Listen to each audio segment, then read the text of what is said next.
জগৎবল্লভপুরে গোপাল আনতে গিয়ে প্রান্তিকের চক্রান্তে বিপদের মুখে কথা বাঁচিয়ে নিল অগ্নি। হ্যাঁ বন্ধুরা, আমরা এমনটাই দেখতে পাবো কথা ধারাবাহিকের আগামী পর্বগুলোতে।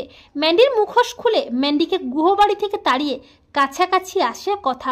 অগ্নি কথাকে নিজের সবচেয়ে কাছের প্রিয় বন্ধু হিসেবে কাছে টেনে নেয়।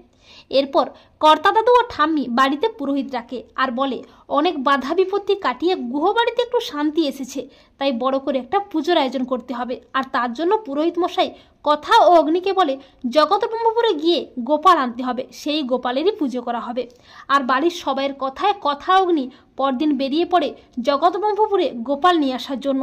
আর এই খবরটা চিত্রা প্রান্তিককে ফোন করে জানিয়ে দেয়। প্রান্তিক বলে এটাই তো সুযোগ, এই সুযোগে কথা অগ্নিকে চিরতরে শেষ করে ফেলবো। এরপর কথা অগ্নি জগৎবল্লভপুরে পৌঁছে যায় আর প্রান্তিকও অগ্নিও কথার পিছু পিছু গিয়ে ছদ্মবেশে পৌঁছে যায় জগৎবল্লভপুরে। তো বন্ধুরা, তোমাদের কি মনে হয় অগ্নি কি পারবে ছদ্মবেশে প্রান্তিকের হাত থেকে কথাকে উদ্ধার করে গোপাল নিয়ে বাড়ি ফিরে আসতে? কমেন্ট করে জানাতে ভুলো না কিন্তু তোমাদের মতামতটি।